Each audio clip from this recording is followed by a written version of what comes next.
distinguidas autoridades civiles y eclesiásticas de la provincia, unidades de élite, oficiales superiores y subalternos de las Fuerzas Armadas y Policía Nacional, cadetes,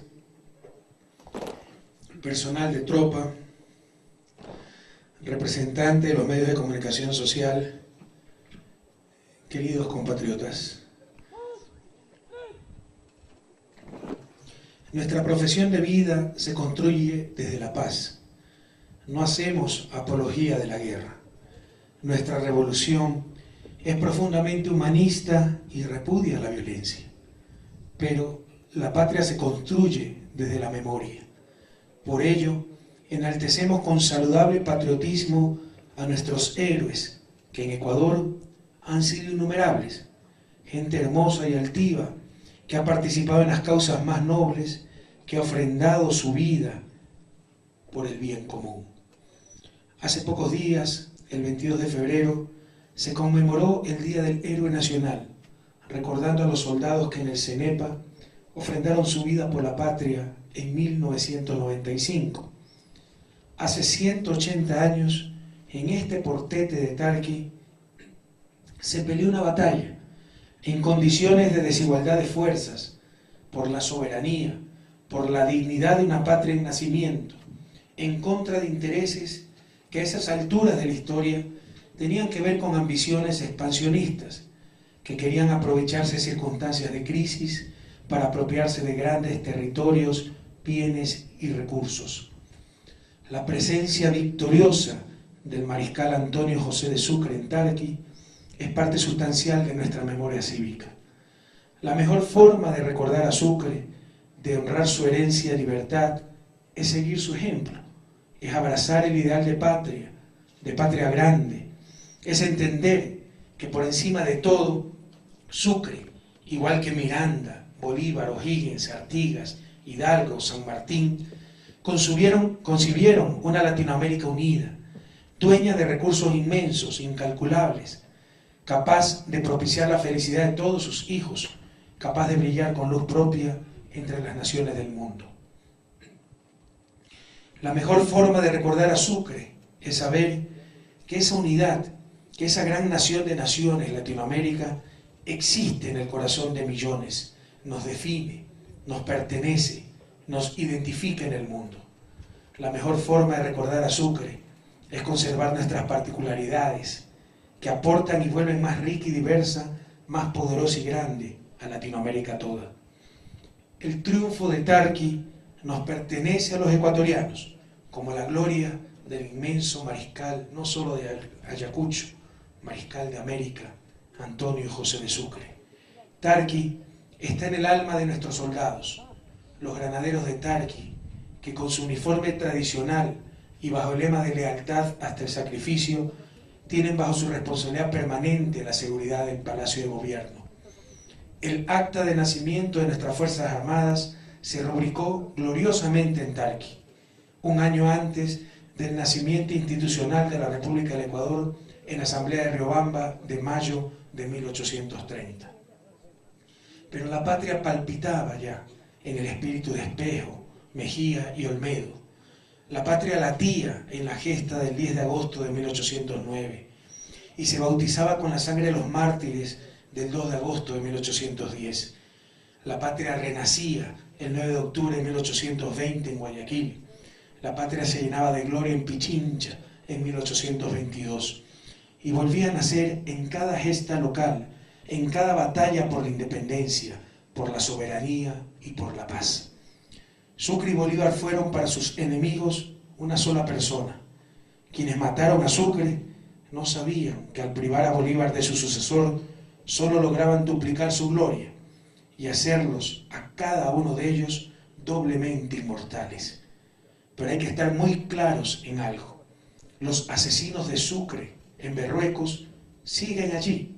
Son los enemigos de la unidad latinoamericana. Son los mismos que estuvieron en el asesinato del general Eloy Alfaro. Son los mismos lacayos que mataron a Sandino, a Farabundo Martí, al Che Guevara. Son aquellos intereses apátridas que dispararon en contra de Monseñor Arnolfo Romero en El Salvador.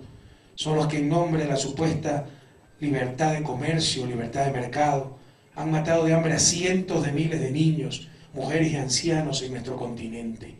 Son los que, defendiendo a los capitales buitres, a la banca internacional, condenaron por décadas a nuestras repúblicas al subdesarrollo, a la falta de salud, de vivienda, de educación, a la dependencia, al miedo. Dice María Elena Walsh en su canción: tantas veces me mataron, tantas veces me morí, sin embargo estoy aquí resucitando. Ya no esperamos a Simón Bolívar para la realización de los sueños. Ya no estamos esperando al Mariscal Sucre ni a Eloy Alfaro. Ya no los esperamos. Hoy caminamos con ellos, porque están más vivos que nunca. Caminamos con todos los héroes cotidianos de esta Latinoamérica insurrecta, por el camino que nos señala la historia, la revolución ciudadana profunda, rápida y en paz. No podíamos quedarnos impasibles ante el abandono al que se había sometido irresponsablemente, yo diría insensatamente, a nuestras Fuerzas Armadas. Se han realizado ingentes inversiones para mejorar las condiciones operativas de nuestro ejército, de nuestra Fuerza Naval y de nuestra Fuerza Aérea. Y la principal preocupación han sido los hombres y mujeres que conforman estas fuerzas. La homologación salarial implica el reconocimiento de que todos somos servidores de la misma patria, del mismo Estado unitario e indivisible. Implica la superación del esquema de exclusión que ha dominado a nuestra sociedad por décadas, donde la brecha entre los extremos de ricos y pobres tenía que abrirse más y más. No, para nosotros esa brecha de absurdo distanciamiento entre ecuatorianos tiene que cerrarse, tiene que acercarse. La homologación busca la justicia salarial, el mejoramiento de las condiciones de vida de los ecuatorianos, del personal militar al servicio de la defensa de la soberanía, el reconocimiento de sus especialidades sin discriminación, no más instituciones exclusivas, no más élites distanciadas de la realidad, no más sueldos de miseria. Equidad, esa es la meta social de la revolución ciudadana. Hacia allá caminamos con decisión, con paso firme, hacia un Ecuador para todos y todas, hacia la patria buena, inclusiva, solidaria. Repito textualmente lo que dije hace unos pocos minutos a nuestros hermanos policías en una ceremonia en que me encontraba. Ustedes, compatriotas de la fuerza pública, ciudadanos de uniforme, ustedes han sido testigos del enorme esfuerzo y logros por aumentar lo que antes de nuestro gobierno eran realmente paupérrimos salarios. Prácticamente desde antes de nuestro gobierno a los actuales momentos se han duplicado los salarios de la fuerza pública, pero con ello también, y enhorabuena, se han duplicado las jubilaciones. Sin embargo, es necesario también racionalizar cosas que antes se justificaban por los bajos ingresos, como por ejemplo los 30 millones de dólares anuales que se gastan en premios en la fuerza pública y que pueden llegar hasta 5 salarios por ascensos o condecoraciones, cuando a su vez nuestros soldados no tienen bonos de residencia cuando se los envían a servir en lejanos lugares donde tienen que arrendar vivienda y se duplica su gasto en vivienda porque también tienen que mantener a su familia en los lugares de residencia permanente. O cuando nuestros policías tienen que vivir en mal llamados cuarteles con colchones prestados por los vecinos y puestos sobre el suelo. De igual manera, es necesario siempre recordar que todos los ecuatorianos gastamos anualmente cerca de 500 millones de dólares en subsidiar las pensiones jubilares de civiles, policías y militares. Y aunque esto es totalmente correcto, es necesario recordar que 3/4 partes de los adultos mayores del país no tienen ninguna clase de jubilación. Por ello, es necesario también mejorar la eficiencia y equidad del subsidio a las pensiones jubilares. En consecuencia, hemos propuesto que aquellas personas que luego de jubiladas reingresen al mercado laboral en relación de dependencia, no si enhorabuena crean su propia empresa, si generan sus propios puestos de trabajo, si su jubilación supera una canasta básica, esto es, los $512 mensuales, sobre la diferencia se deje de pagar el subsidio que da el Estado. Esto afectaría en el sector civil a tan solo 600 jubilados, muchos de ellos parte de la burocracia dorada. Y en el sector policial y militar, la tropa prácticamente no tendría afectación alguna, recordándoles que todo esto es para el caso de que regresen al mercado laboral en relación de dependencia. Pero repito, hoy en la fuerza pública, gracias a Dios, ya no tenemos las pensiones paupérrimas de antaño, y no es posible que subsidiemos a personas con suficientes ingresos cuando más del 70% de la fuerza laboral no gana ni la canasta básica. Ustedes podrán decidir en las próximas elecciones si estamos haciendo bien o malas cosas, ya que gracias a la nueva Constitución ya tienen el derecho al voto, que incomprensiblemente, históricamente se les había negado. Eso es lo hermoso de la democracia. Pese a que soy su comandante en jefe, al final del día, ustedes son los verdaderos jefes, los mandantes, los dueños del país, los dueños de nuestra democracia. Ustedes decidirán si siguen confiando en nosotros o en aquellos que siempre hablaron mucho y no hicieron nada. Es impresionante el cinismo. Aquellos que siempre atacaron a los subsidios, hoy que queremos con claras políticas, técnicas competentes, racionalizar un importante subsidio, nos critican a mansalva y mienten, distorsionan, desinforman, utilizan a jubilados que tal vez no tienen la información suficiente, se ponen como defensores de aquellos adultos mayores cuando nunca en la vida les han preocupado. En sus manos está continuar con este proceso de cambio, donde por supuesto podemos cometer errores, y muchos, pero jamás duden de nuestra buena fe. Ustedes pueden continuar con este proceso de cambio o volver al pasado. En sus manos está la decisión. Ojalá que nuestra democracia madure y aprendamos a rechazar a los periodistas corruptos y castigar en las urnas a los que solo mienten por unos cuantos votos. Soldados de mi patria, confíen en su gobierno, que solo busca la mayor equidad, reducir distancias, hacer más inclusivo y equitativo a este Ecuador que amamos, que durante demasiado tiempo ha perpetuado sistemas de oprobio, de exclusión, sistemas clasistas, de humillante distancia social, de brechas enormes, injustificables. Esta revolución ciudadana es bolivariana, sucrista y alfarista. Por eso, nuestra profunda convicción de que nunca permitiremos que se mancille nuestra soberanía. Aquí en el portete de Tarqui, ante la memoria radiante de Antonio José Sucre, a 2 días del primer aniversario del ataque artero y criminal que sufriéramos en Angostura el 1 de marzo del 2008 por parte, no del pueblo colombiano, del gobierno colombiano, nos mantenemos en nuestra posición de dignidad y soberanía. Estamos abiertos a reanudar nuestras relaciones diplomáticas con el pueblo colombiano, pero sobre la base del cumplimiento de los requerimientos pendientes.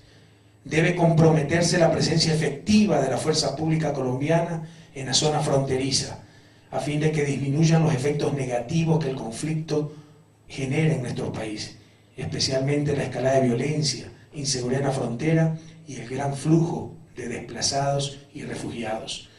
Se ha llegado a manifestar que se garantiza la presencia de más de 27.000 efectivos colombianos en la frontera. Ese número de tropas evidencia claramente que no había nadie anteriormente en la zona, que no había presencia del Estado colombiano como siempre lo denunciamos. Tiene que viabilizarse en el término de lo inmediato la entrega de la información solicitada sobre la incursión del 1 de marzo del 2008.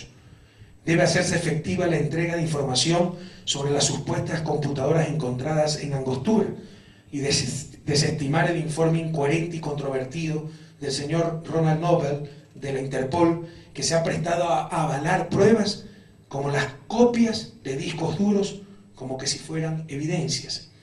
Colombia debe indemnizar al Ecuador por los daños causados a raíz del bombardeo de Angostura y por los demás daños causados a raíz de su conflicto interno.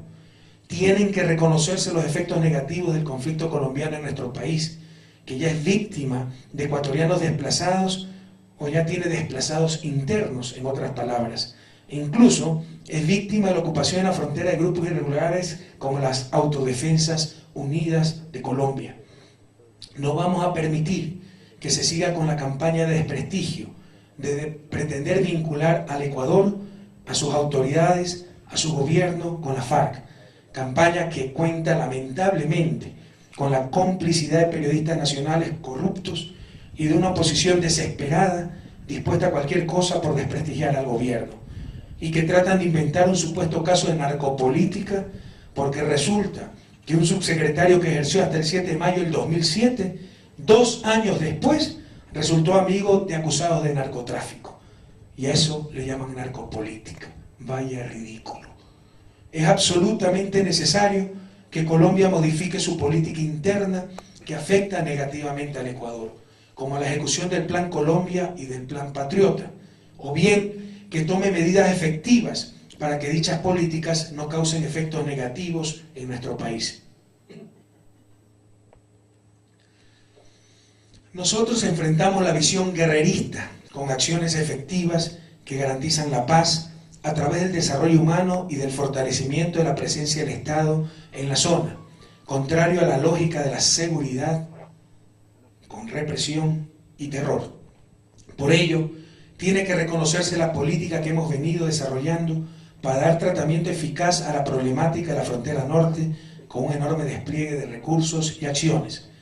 Colombia tiene que ayudarnos a cubrir los costos logísticos y tiene que reparar los daños que nos ha causado, no solo los producidos por el bombardeo del 1 de marzo, sino también por los ingentes recursos que hemos tenido que gastar en la movilización de nuestras tropas y equipos en toda la zona fronteriza norte, para resguardarla de la incursión de grupos irregulares. Esto sin mencionar las vidas perdidas en nuestra fuerza pública, nuestros soldados mutilados, todo esto por una guerra que no es nuestra. Y no vamos a seguir exponiendo la vida de nuestros soldados, no vamos a seguir permitiendo aquello.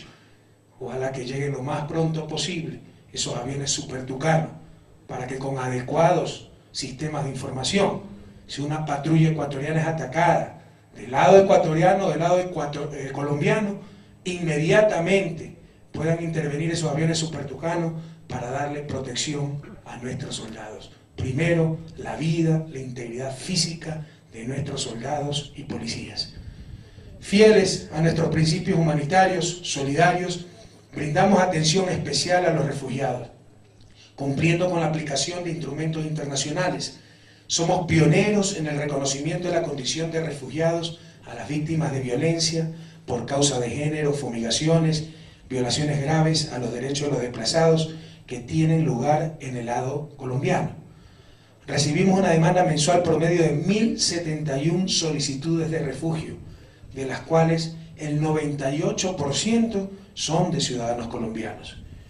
Tienen que reconocerse las labores y acciones que Ecuador despliega para el combate al narcotráfico, para el combate al crimen organizado y el ingreso de los grupos irregulares en territorio ecuatoriano. Demandamos de Colombia acciones concretas que den salida inmediata a la problemática que enfrentamos en conjunto y a los requerimientos no satisfechos aún.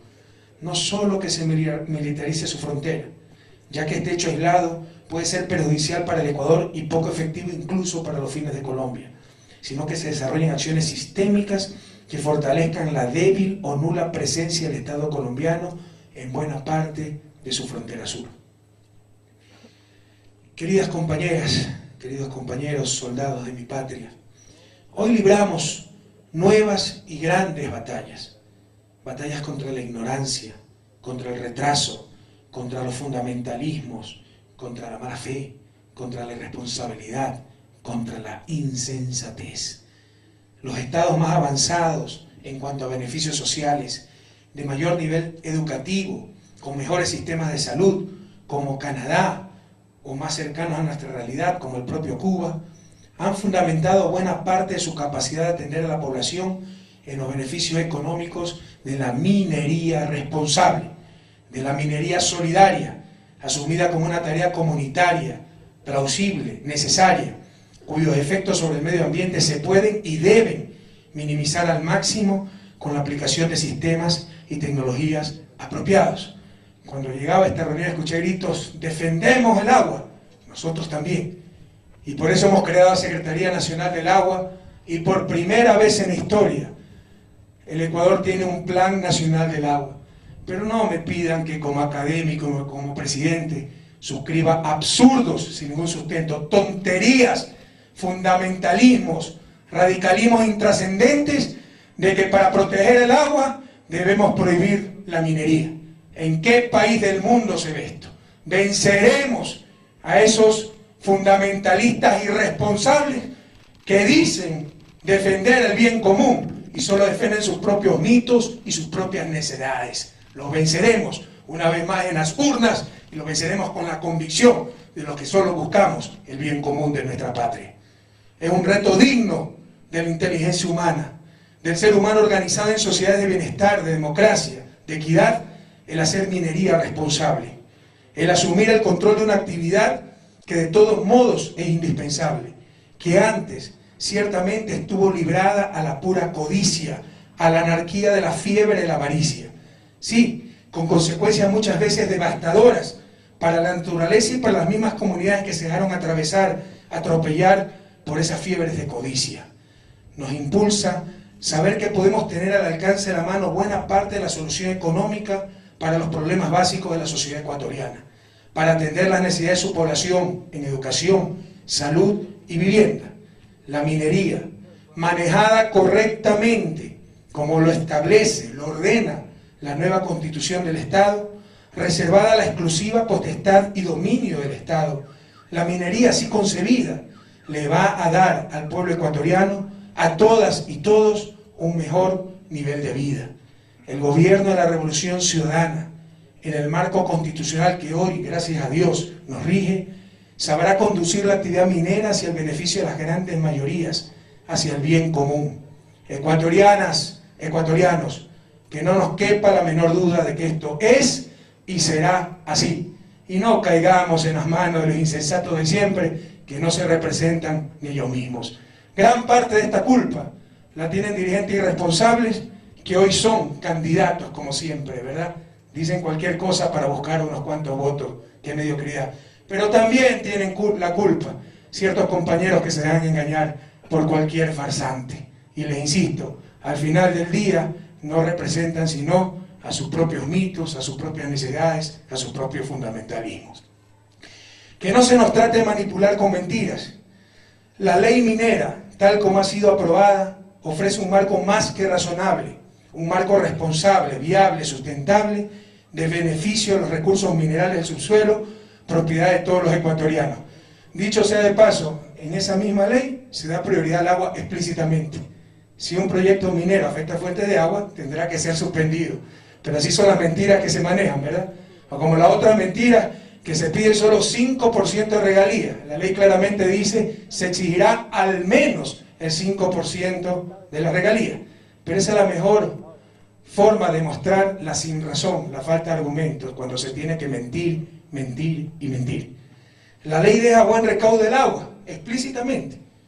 Pues define, y les aseguro que muchos de los que gritan no han leído todavía la ley, pues define la imposibilidad absoluta de explotar aquello que afecte al agua. Lo dice explícitamente.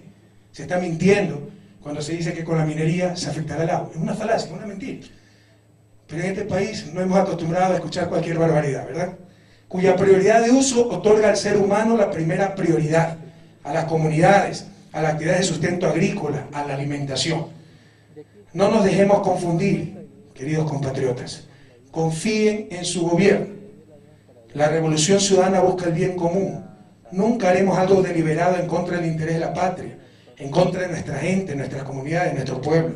Tampoco en contra de la Pachamama, de esta patria, tierra sagrada. Pero no me pidan absurdo. No nos pidan infantilismo. ¿En qué lugar del mundo se ha prohibido la minería? Y ahora resulta que ser neoliberal, buscar el desarrollo minero. En ese sentido, Cuba es un país neoliberal, ¿verdad? Porque tiene minas de níquel. China es un país neoliberal. Como ustedes ven, los absurdos que se esgrimen no resisten el menor análisis. pero se siguen esgrimiendo una y otra vez. Paciencia, esto es parte de la construcción de la patria nueva. Responderemos con mayor educación, mayor salud, mayor cultura, mayor instrucción, para que no se dejen engañar por los farsantes de siempre. Hoy, cuando tomamos medidas de protección tendientes a hacernos menos vulnerables ante la crisis desencadenada por los centros del poder mundial del capitalismo, nos honra saber que hace casi 200 años, al inicio de nuestra vida republicana, fue precisamente el mariscal Antonio José de Sucre quien denunció la trampa del libre comercio, quien señaló la inconsecuencia de aquellos que lo promovían en abstracto, en teoría, en libros y recetarios para el consumo de los incautos, mientras en la práctica, en sus propias fronteras, ejercían el proteccionismo. Se refería Sucre a aquella Norteamérica que muy pronto, a fines del siglo XIX, estableció la descarada doctrina de América para los americanos. Se refería Sucre a esa Gran Bretaña que actuó como prestamista interesada en nuestra primera independencia. Se refería a la propia Francia, a Flandes, a Prusia. Se refería Sucre a todas las potencias que practicaron en aquel tiempo, igual que hoy, el proteccionismo, la competencia desleal, el chantaje, la imposición, el dumping, la usura, pero proclamaban el libre comercio. Muy pronto, con el asesinato de Sucre, los enemigos de Bolívar pudieron gobernar según sus propios intereses. La muerte de Sucre inauguró una larga etapa de dominio oligárquico en nuestra América. Hace pocos días, en la reunión de las máximas autoridades de los parlamentos latinoamericanos, aquí muy cerca, en Cuenca, fue tratado el tema de la crisis, así como las estrategias para enfrentarla. Fueron valoradas las acciones y las propuestas del gobierno ecuatoriano, de la Revolución Ciudadana, para auditar la deuda externa. Los ecuatorianos y ecuatorianas volvimos a ser objeto de felicitación por las acciones soberanas de auditoría de la deuda emprendidas por el gobierno de la Revolución Ciudadana. Los usureros de la banca internacional deben estar con las barbas en remojo, porque una cosa es que un país pequeño los enfrente y otra que todos los países deudores empiecen a cuestionar la legitimidad, la legalidad de una deuda que fue adquirida muchas veces sin democracia, con corruptelas, con gobiernos nefastos.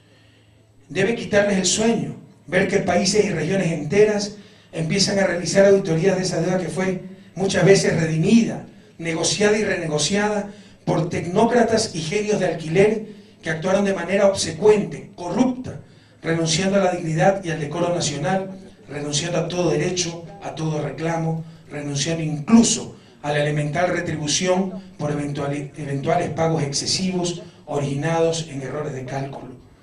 Los pueblos latinoamericanos han dicho basta. La respuesta es integrarnos, no competir entre nosotros, sino integrarnos. La revolución de nuestro tiempo para Latinoamérica se llama integración.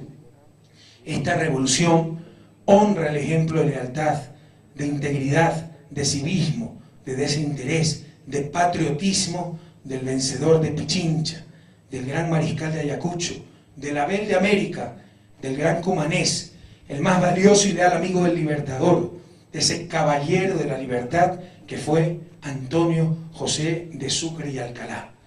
Decimos una vez más nuestro compromiso y juramento de que jamás le fallaremos al país, jamás traicionaremos nuestros principios, jamás romperemos la promesa de luchar porque la patria sea de todos y de todas, y entre ellos de los más pobres, los más humildes y olvidados, porque nuestra convicción es: con la patria todo, contra la patria nada. Soldados ecuatorianos, con la luz de Tarqui, con el ejemplo de nuestros próceres, la patria agradecida los reconoce y los abraza.